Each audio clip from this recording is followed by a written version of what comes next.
Hi guys, today we'll be learning about the sugar monster. So if you have a sweet tooth, you should definitely watch this video and understand how sugar negatively impacts the body. A little bit here and there is okay, but excess amounts can really be bad for our body, especially when it comes to fighting against viruses and bacteria. So watch along to know a little bit more.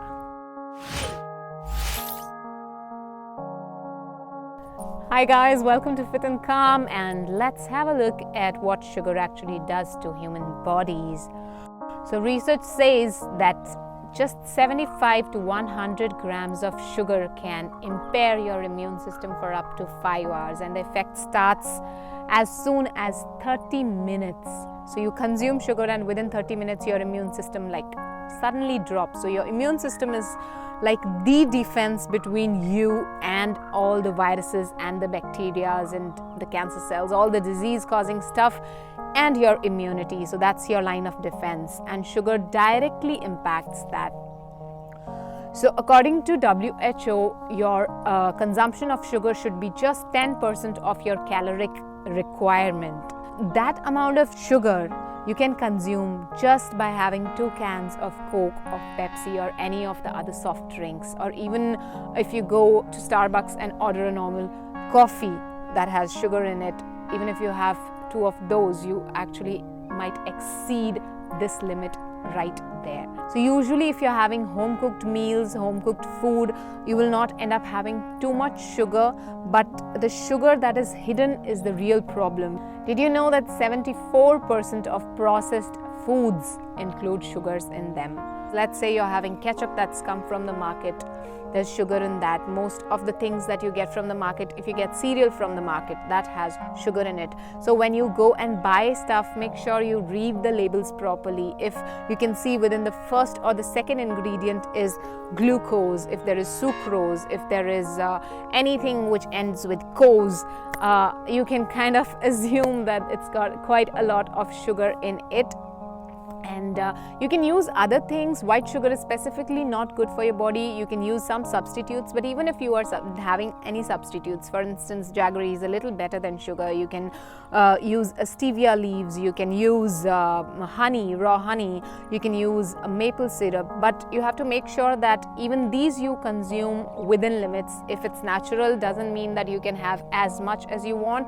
Yoga always says Madhya Marg is the path to go, which means a balance in everything. So even if you're going for natural sugars, natural things, there is always a balance that is good. There was a study which was done which checked the phagocytic index of the white blood cells. Now the white blood cells are like the soldiers of your army, of your immune system, and the phagocytic index is basically how effective the white blood cells are in fighting the viruses, bacteria, and cancer cells.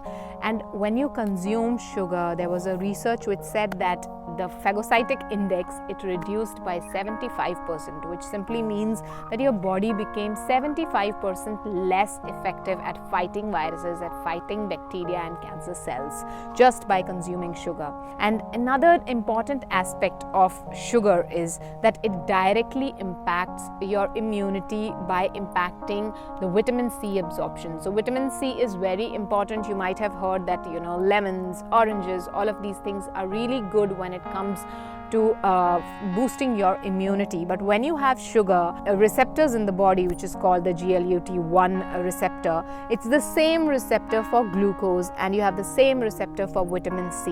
Now when you have vitamin C and a lot of sugar, let's say, in your blood, the receptor always favors glucose, and your white blood cells, which is your soldiers, they need at least 50 times more vitamin C than the plasma surrounding them. So they need a lot of vitamin C. But when you have a lot of sugar, that ensures that your white blood cells don't get the vitamin C that they need. So they do not have that fighting capability for your immune system. They do not have the capacity to fight whoever comes. It's like you have an army, but you've given them toy guns, which is the glucose, instead of the vitamin C, which is the real guns. So you understand how important it is to have just sufficient amount of sugar, but not too much sugar. Now, one thing that happens when you have sugar is that you have too much quantity of sugar, because sugar is not filling for the body, and plus that also makes you displace other foods, because if you've had sugary things, you will not really go for other fruits or other things. So whereas you could have had a fruit which would have given you some sugar, but it would also come in with a lot of vitamins, with a lot of antioxidants, with a lot of fiber, so that's not bad for the body.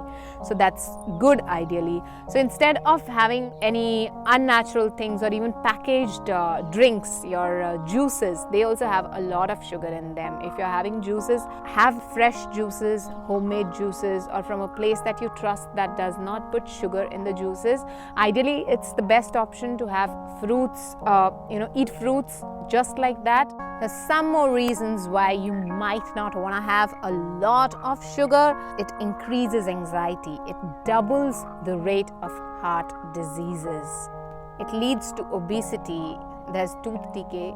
So if you want to look younger, it's a good idea to drop a lot of sugar from your diet. And I've personally noticed this after I stopped, I think, having white sugar many years ago, maybe 7, 8, 9 years ago. I don't even remember when I stopped eating white sugar. Or maybe an occasional, slice of something here and there if you go for a party or you go out with friends. But now I cannot consume bakery products from outside. The moment I take a spoon, I just feel like it's overpowering my taste buds. You start enjoying what things actually taste like without sugar. Your taste buds become so much more receptive and active once you are off sugar. So of course you consume that little bit of sugar every day anyways in your life. You have fruits, there will be glucose in them.